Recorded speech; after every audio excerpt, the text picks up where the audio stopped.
Good morning students.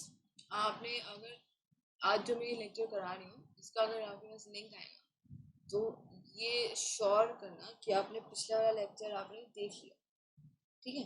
क्योंकि जो पिछले वाले लेक्चर में कुछ टर्म है जो कि इम्पॉर्टेंट रहेंगी इस वाले लेक्चर के लिए, ठीक है। तो इट मस्ट बी श्योर कि आपने पिछला लेक्चर पूरे अच्छे से देख लिया और समझ लिया, ठीक है। अब आता है पैटर्न ऑफ बायोडाइवर्सिटी कि जो बायोडाइवर्सिटी के जो पैटर्न है वो किसके ऊपर डिपेंड होता है, मतलब वो कैसे किस तरह से हमारी जो एनवायरनमेंट है, जो जोग्राफिकल डिस्ट्रीब्यूशन है वो डाइवर्सिटी का कैसे रहता है। जैसे हमने बायोम्स पढ़े थे, ठीक है। बायोम्स में हमने क्या पढ़ा था कि डिफरेंट हमारे पास डिफरेंट बायोम्स में डिफरेंट डाइवर्सिटी थी। Flora and fauna different type के थे, मतलब प्लांट्स और animals is there, flora is for plants और फोना इज फॉर एनिमल्स। क्या था, सब कुछ अलग अलग था, ठीक है। तो वो डाइवर्सिटी एक तरह से क्या होता है, वो एक पैटर्न के फॉर्म में होता है, मतलब हमारी अर्थ के ऊपर एक पैटर्न के फॉर्म में हमें देखने को मिलता है, ठीक है। अब आ जाए जैसे लैटिट्यूडनल ग्रेडियंट। लैटिट्यूडनल ग्रेडियंट का मतलब क्या है कि जैसे हमारा अर्थ है, जैसे हमारा अर्थ है, ठीक है। और अर्थ के ऊपर से यहाँ से ये एक लाइन है, ठीक है। तो ये लाइन है ट्रॉपिकल लाइन। तो जो इसका ये लैटिट्यूडनल वेरिएशन है, मतलब लैटिट्यूडनल वेरिएशन मतलब ये इसका पोलर वाला रीजन है, ठीक है। ये पोलर रीजन था। ये बीच वाला इक्वेटर, जहाँ से लाइन ऑफ इक्वेटर जाती है वहाँ सनलाइट कैसे पड़ती है, विद हाई इंटेंसिटी, ठीक है। और तिरछी किरणें जिनको कहते हैं, ठीक है। एक तरह से जो रेज है वो कैसे स्लांट फॉर्म में हमारे जो ट्रॉपिकल लाइन है या फिर इक्वेटर लाइन है, इक्वेटर के ऊपर पड़ती हैं और बहुत ज़्यादा उनकी इंटेंसिटी बहुत ज़्यादा होती है, ठीक है। और यहाँ पर पोलर वाले रीजन में क्या होता है, वहाँ बहुत कम होती है इंटेंसिटी, ठीक है। और फिर ये बीच वाला रीजन क्या आता है, फिर हमारे पास एक टेम्परेट रीजन आ जाता है पोलर के बाद। तो ये सब लैटिट्यूडनल वेरिएशन की वजह से, ठीक है। हमने देखा ही था कि जो हमारे बायोम्स हैं वो डिफरेंट डिफरेंट लैटिट्यूड पे प्रेजेंट हैं और उसी के बेसिस पे उनकी जो उनका वहाँ पे टेम्परेचर है, जो लाइट है उनके पास, उसी के बेसिस पे उनकी क्या है, प्रोडक्टिविटी है, ठीक है। उनका जो एनिमल जो स्पीशीज है वो भी उसी के बेसिस पे है, वही उनकी टाइप है, ठीक है। तो अब हम देखते हैं first is latitudinal gradient. Latitudinal gradient मतलब जो लैटिट्यूडनल रेंज है उसके अकॉर्डिंग मतलब क्या फ़र्क है, कैसे एक ग्रेडियंट बनता जा रहा है, फ़र्क बनता जा रहा है हमारी बायोडाइवर्सिटी के अंदर, ठीक है।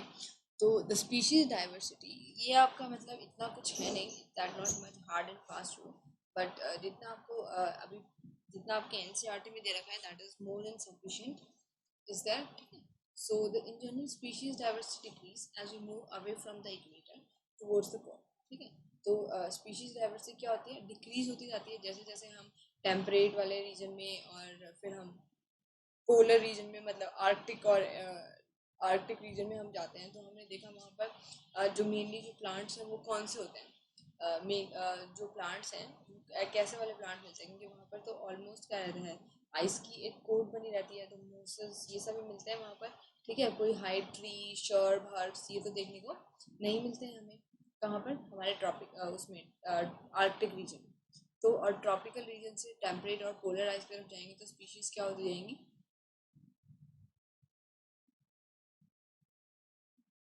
लेस होती जाएंगी, ठीक है। अब जो कोलंबिया है वो लोकेटेड नियर द इक्वेटर।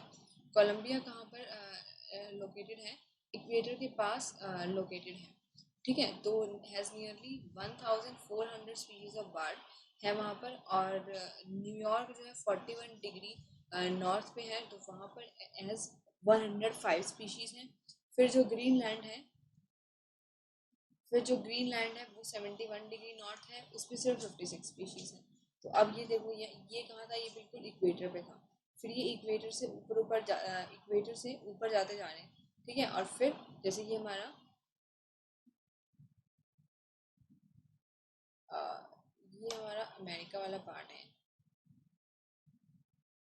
तो जो ये इक्वेटर के पास वाला जो रीजन है, ठीक है। फिर इधर इधर कहीं न्यूयॉर्क आता है, फिर ऊपर कहीं ग्रीनलैंड है। तो यहाँ इसके अकॉर्डिंग इस इक्वेटर से दूर दूर होते जा रहे हैं जैसे जैसे, तो वो क्या होता जा रहा है, it will become species getting less. Species क्या होती है, ये कम होती जा रही है, ठीक है। फिर आता है forest in tropical region like Ecuador. Tropical region वाले जो फॉरेस्ट हैं जैसे कि इक्वेडोर रीजन है, वहाँ पर जो स्पीशीज है वो 10 times, they are 10 times more, क्या है वो 10 टाइम्स मोर है as compare to the vascular plant वाली species as compare to the temperate region like in the mid west of the USA. जो यूएसए का मिड वेस्ट वाला region है, United State of America का, वहाँ के comparison में 10 टाइम्स ज़्यादा हमारे पास जो फॉरेस्ट के अंदर स्पीशीज हैं वो मोर हैं प्लांट्स। ऐसा क्यों है? क्योंकि वहाँ पर सनलाइट की वजह से, because of temperature and sunlight and the rain is there, ठीक है। ये तीनों चीज़ें, अब जैसे water, sunlight, they are getting proper, they are getting the proper temperature, जो कि ज़्यादा से ज़्यादा प्लांट के लिए इम्पॉर्टेंट है। फिर आता है largely Amazon rain forest. Amazon river है, उसके उसके साइड में अमेज़न रिवर जितना एरिया में जाती है ऑलमोस्ट, उसके साइड का जितना भी एरिया है वो सारा का सारा अमेज़न रेन फॉरेस्ट कवर करता है। और ये हम एक तरह से हम कहते हैं ये हमारी लार्जेस्ट बायोडाइवर्सिटी है किसकी, अर्थ की, ठीक है। अमेरिका में इतने ज़्यादा मतलब अभियान कह सकते हैं हम उनको, या रेवोल्यूशन चलाए जा रहे हैं जिसके अकॉर्डिंग वो अमेज़न रिवर को भी और अमेज़न रेन फॉरेस्ट को भी कंजर्व करने की कोशिश कर रहे हैं। क्योंकि यहाँ पर क्या है, जो नंबर ऑफ स्पीशीज जो प्रेजेंट हैं वो इतनी ज़्यादा अमाउंट में प्रेजेंट हैं, मतलब they are in so much of highest amount we can see, क्योंकि अब बायोडाइवर्सिटी है। तो अब एक वर्ड है स्पीशीज रिचनेस, ठीक है। जो ये ट्रॉपिकल वाले जो रीजन होते हैं ना, यहाँ पर जो स्पीशीज रिचनेस है वो भी बहुत ज़्यादा होती है, ठीक है। स्पीशीज रिचनेस का मतलब the variety of the species, the number of species कितनी होती है, बहुत ज़्यादा होती है, ठीक है। It is home of more than 40,000 species. देखो 40,000 स्पीशीज ऑफ प्लांट्स है वहाँ पर। फिशेज हैं, जो अमेजन रिवर है उसमें जो फिशेज हैं वो 3,000 ऑफ फिशेज हैं वहाँ पर। बर्ड्स भी 1,300, मैमल्स 427, एम्फीबियन 427। तो ये एक तरह से देखो एम्फीबियन मैमल्स इवननेस भी चलती जा रही है, मतलब थोड़ी इवननेस भी चलती जा रही है ना। तो उसके बाद 378 ऑफ रेप्टाइल्स हैं, ठीक है। और मोर देन इनवर्टिब्रेट्स, इनवर्टिब्रेट्स में तो बहुत सारे ऑर्गेनिज्म आ गए। तो they have the species richness as well as the slight और एवरेज स्पीशीज इवननेस भी है। तो it's we can say it is one of the good biodiversity of model for the biodiversity is there, ठीक है। Scientist ने estimate किया है कि जो जितने भी ट्रॉपिकल रेन फॉरेस्ट हमारे अर्थ पे प्रेजेंट है उस पर भी स्टिल अभी हमें इंसेक्ट 2 मिलियन ऑफ इंसेक्ट अभी हमें डिस्कवर करने बाकी हैं। तो अभी हम सोच सकते हैं कि हम जितने के बारे में जानते हैं उसके अलावा भी इतने ज़्यादा और स्पीशीज़ हैं जिनको हमें पता ही नहीं कि वो कहाँ उनकी निच है, कहाँ वो रह रहे हैं, कैसे क्या है। तो उनको अभी और हमें डिस्कवर करना है। अब आता है कि इको ये जो लैटिट्यूडनल ग्रेडियंट है इसके बेसिस पे कुछ इवोल्यूशनरी बायोलॉजिस्ट ने क्या किए हैं, हाइपोथेसिस पुट किए हैं, ठीक है। हाइपोथेसिस का मतलब होता है कि आपने कोई एक बात पुट कर दी, आपने कुछ बात बता दी कि भाई ये जो टेम्परेट से जो ट्रॉपिकल जो रेन फॉरेस्ट है वहाँ पर जो स्पीशीज़ हैं वो बहुत ज़्यादा होती हैं, और वो बहुत टाइम के लिए आप उनको डिस्टर्ब नहीं करते, वो स्टेबल रहती हैं। तो वहाँ पर इवोल्यूशन बहुत अच्छे से होता है। ये आपने एक बात बोल दिया, फिर उसके बाद आप इसका इवोल्यूशन करते हो या फिर उसको प्रूव करने की कोशिश करते हो, तो वो हाइपोथेसिस होता है कि आपने कुछ कंक्लूजन निकाल के कोई एक बात कंक्लूड कर दी है और ऐसा बता दिया है। फिर उसको हाइपोथेसिस करने के बाद आप उसको फिर आप एक्सपेरिमेंट करने के लिए जाते हो कि देखने के लिए कि जो आपने बात बोली थी वो सच है या नहीं है, ठीक है। तो पर यहाँ पर जो हाइपोथेसिस हैं दे आर प्रूव्ड, मतलब वो प्रूव हो चुके हैं, ठीक है। और हमने इतना टाइम से पढ़ भी लिए हैं हमारे इकोसिस्टम में, ठीक है, हमारे ऑर्गेनिज्म में, पॉपुलेशन वाले चैप्टर में। फिर आता है स्पीशिएशन। स्पीशिएशन में क्या होता है, generally function of time. Speciation function of time क्या है कि with the passing of time some species will change to the new species or evolve to the new species due to environmental condition or due to their adaptation, ठीक है।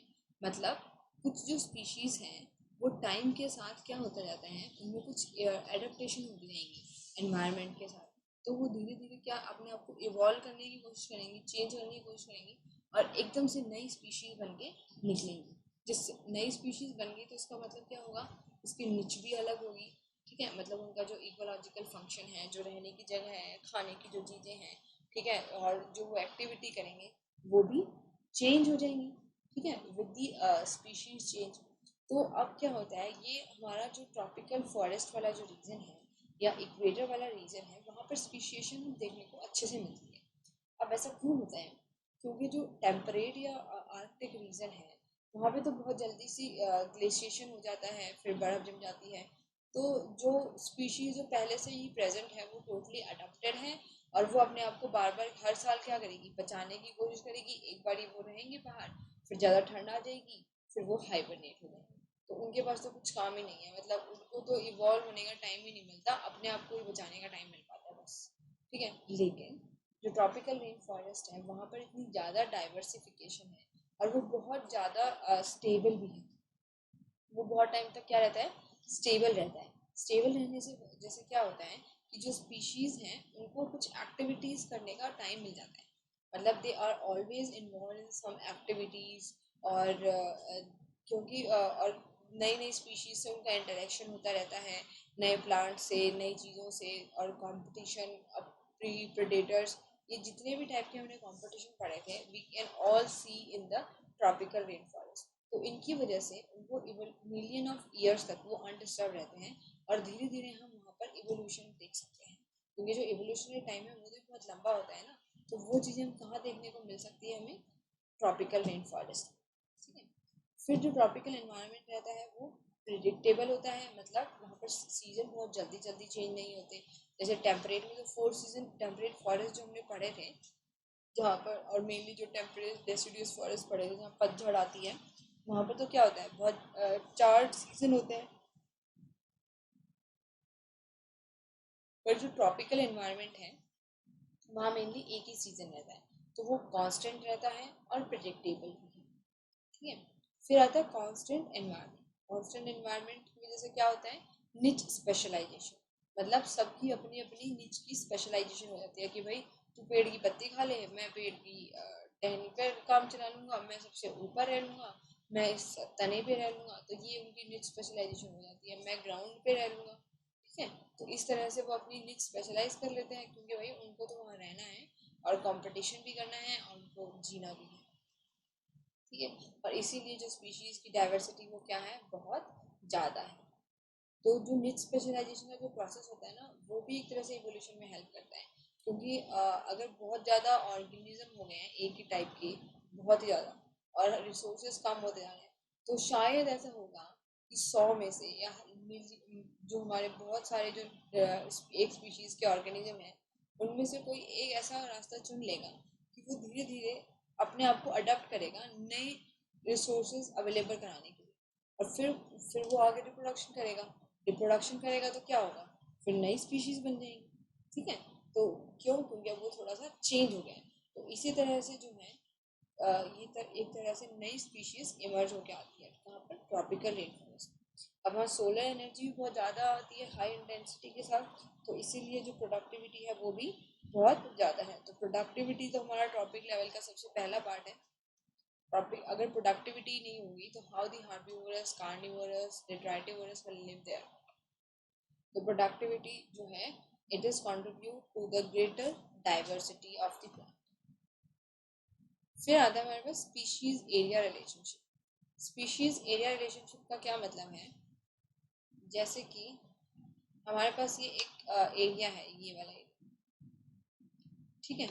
पहले हमने इस area में देखा, इस एरिया में कितनी स्पीशीज थी, 3 स्पीशीज, ठीक है। फिर हमने इतना एरिया ले लिया, इसमें आ गई हमारे पास 10 स्पीशीज, ठीक है। फिर हमने इतना एरिया ले लिया, इसमें आ गए हमारे पास 20 स्पीशीज। तो मतलब अब ये क्या बताता है, ये जो एलेक्जेंडर वॉन हमबोल्ट जी हैं, ये क्या बताते हैं कि जैसे जैसे आपका एरिया बढ़ेगा वैसे वैसे आपकी स्पीशीज की डाइवर्सिटी और जो स्पीशीज का नंबर है वो भी क्या करेगा, बढ़ता जाएगा।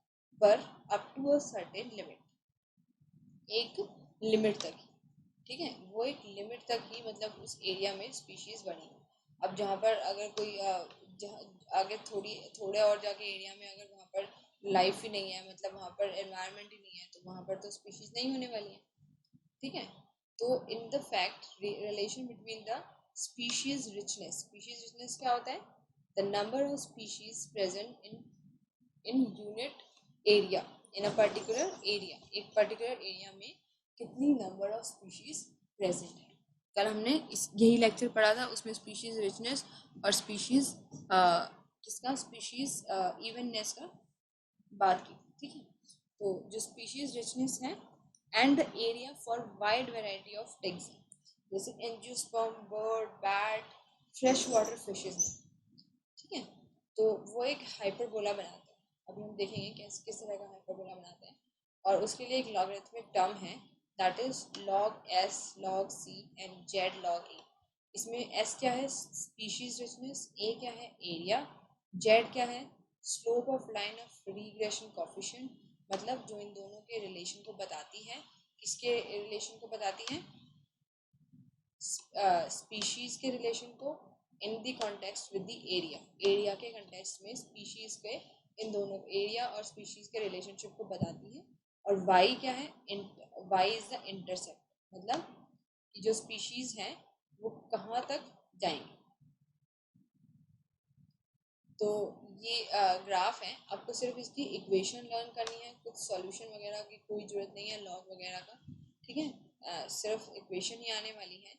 और यहाँ पर ये क्या कह रहे हैं कि देखो ये वाला जो पार्ट है ना, ये वाला, यहाँ पर ये क्या हो गई है, स्टीप हो गया है हमारा जो हमारा ग्राफ है, ये एक रेक्टेंगुलर ग्राफ बन रहा है इस तरह से, ठीक है। ये एक रेक्टेंगुलर ग्राफ बन रहा है, क्यों, क्योंकि जो स्पीशीज रिचनेस है वो बढ़ती जा रही है, पर एक पर्टिकुलर टाइम के आने के बाद एक पर्टिकुलर एरिया अप टू एक लिमिट, क्या है हमारा लिमिट, हमारा एरिया है, लिमिट इज अवर एरिया, ठीक है। लिमिट क्या है, एरिया, एरिया हमारी लिमिट है, ठीक है। तो यहाँ तक वो एक पर्टिकुलर टाइम तक बढ़ती जा रही है, और फिर आगे आगे जाके वो स्टीपर हो जाता है, ठीक है। On analysis the species area relationship हमने एनालाइज किया among a very large area like entire continent को हमने देखा, तो you will find that slope of line to be much steeper, ठीक है। रेंज 0.6 और 1.2 तक ही आ गई, मच ज़्यादा स्टीपर है, ठीक है। ज़्यादा स्टीपर का मतलब हमने अब पूरे कॉन्टिनेंट को ही ले लिया, तो उसका जो स्पीशीज रिचनेस है वो उस एरिया बहुत ज़्यादा हो गया है एज़ कम्पेयर टू स्पीशीज, ठीक है। और दूसरा अगर फॉर एग्जांपल अगर हमने सिर्फ फिगेरियस बर्ड्स या मैमल्स ले लिया in the tropical forest of different continent, मतलब जितने भी कॉन्टिनेंट हैं उनके सबके अलग अलग हमने ट्रॉपिकल फॉरेस्ट लिए, और फिर हमने उसकी जो फ्रूट ईटिंग बर्ड्स हैं और सिर्फ मैमल्स हैं उन्हीं के बारे में बात करी, तो slope is found to be 1.15।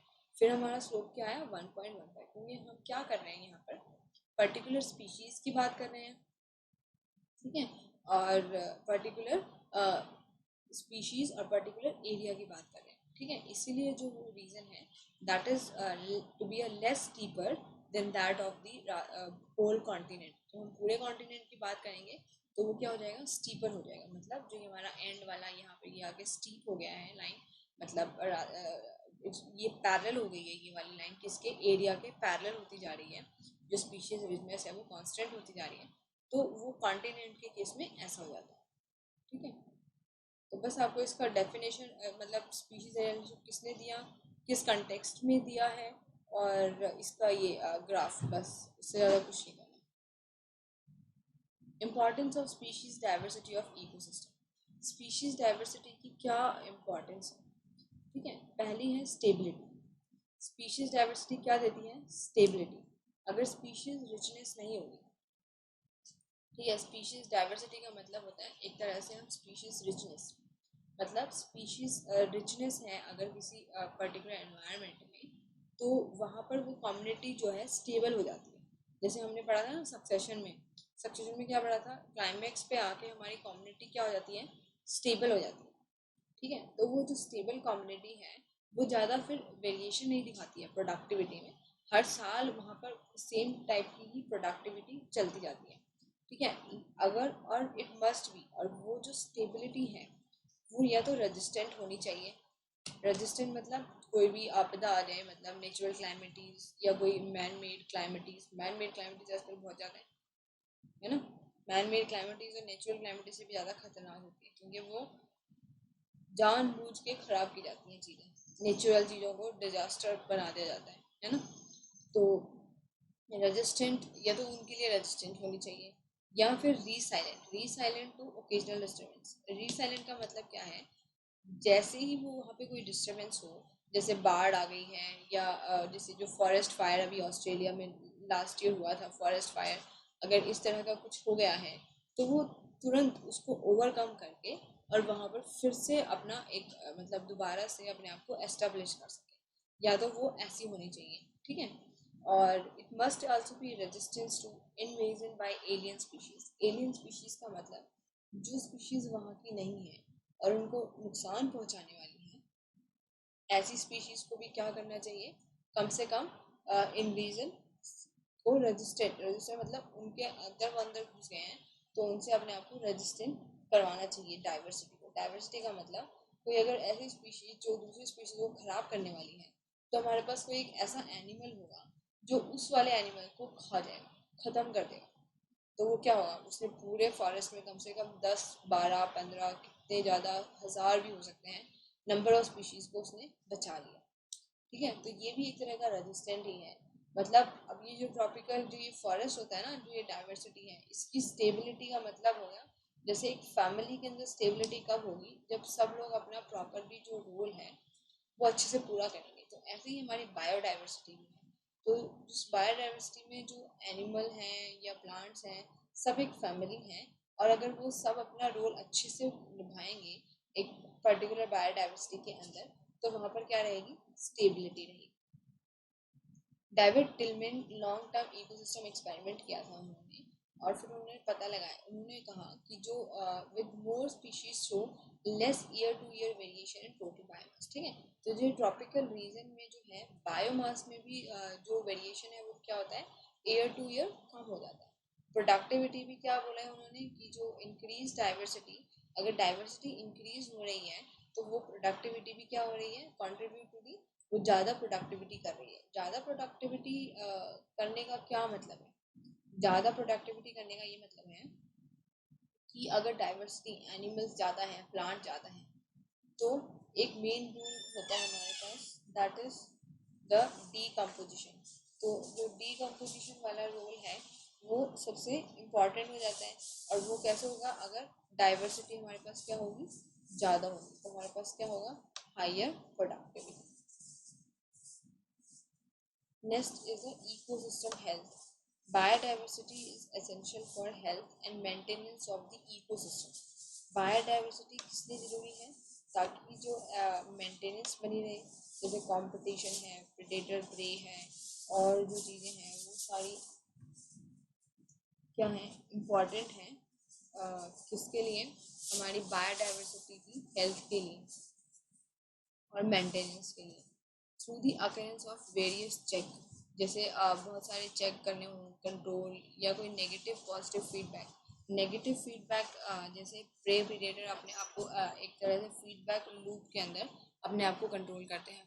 Positive feedback की जो जैसे सक्सेशन हो रहा हो, तो उसमें कोई ऐसी स्पीशीज़ है जो दूसरी स्पीशीज़ को फैसिलिटेट करे। मतलब दूसरी जैसे कि यहाँ पे हमारे पास एक स्पीशीज़ ही आ गई है, स्पीशीज़ वन, तो ये दूसरी स्पीशीज़ की ग्रोथ को प्रमोट करें। ठीक है। दूसरी स्पीशीज़ की ग्रोथ को क्या करें, प्रमोट, इंक्रीज करें। ठीक है। तो ये हो गया एक तरह से positive feedback. Critical links, critical links आपस में स्पीशीज़ के बीच में और एनवायरनमेंट के बीच में होते हैं। कीस्टोन स्पीशीज़, कीस्टोन स्पीशीज़ जो है वो एक पूरी बायोडाइवर्सिटी को कंट्रोल करके रखती है, जो कीस्टोन स्पीशीज़ है। अगर हमने किसी एरिया में से किसी पर्टिकुलर स्पीशीज़ को, जो कि कीस्टोन स्पीशीज़ है, उसको हटा दिया, तो यूँ समझ लो कि मतलब पूरा जो इको बायोडाइवर्सिटी है वो डिस्टर्ब हो गई और ख़त्म होने तक भी आ सकती है। तो अब आता है हमारे पास की स्टोन स्पीशीज़ जो होते हैं when the activity of species determine community structure, जब activity of species determine the community structure, keystone species क्या करते हैं, जो एक्टिविटी है स्पीशीज की वो पूरे कम्युनिटी के स्ट्रक्चर को डिटरमाइन करते हैं, चाहे उनकी अबंडेंस बहुत कम हो, मतलब उनका जो नंबर है वो बहुत कम होगा, लेकिन फिर भी वो क्या करेंगे, उसके वहाँ के जो एरिया है उसको जो एरिया के बायोडाइवर्सिटी जो है उसको बचाने की कोशिश करेंगे, बचाने की कोशिश नहीं, बचाते ही हैं।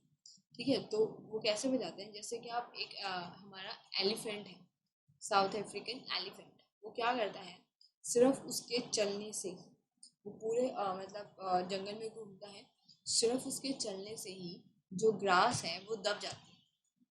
ठीक है, जिसकी वजह से वो एरिया ग्रास लैंड के बजाय प्रॉपर ट्री की कम्युनिटी को ट्री को ज़्यादा प्रमोट करता है ग्रोथ को, क्योंकि ग्रास को तो वो दबा देते हैं, अगर ग्रास अगर हमने क्या किया, साउथ अफ्रीकन एलिफेंट को वहाँ से हटा दिया, तो वहाँ क्या होगा, ग्रास का इतना ज़्यादा ग्रास जो है इतना ज़्यादा ग्रो करेगी, और ग्रो करने की वजह से क्या होगा, वो जल्दी सी वो क्या होती है, जो वो वाली ग्रास है वो क्या है, वो सूख भी जाती है अगर ज़्यादा गर्मी पड़ेगी तो, और उसकी वजह से क्या होगा, फॉरेस्ट फायर। तो एक तरह से जो एलिफेंट है वो क्या कर रहा है, फॉरेस्ट फायर से पूरे पूरे इकोसिस्टम को बचा रहा है, पूरे इकोसिस्टम को क्या कर रहे हैं, बचा रहे हैं। अब जैसे कि आपने एक एग्जांपल भी एनसीईआरटी में एक एग्जांपल भी दिया हुआ है, एक hypothesis, that is rivet popper hypothesis.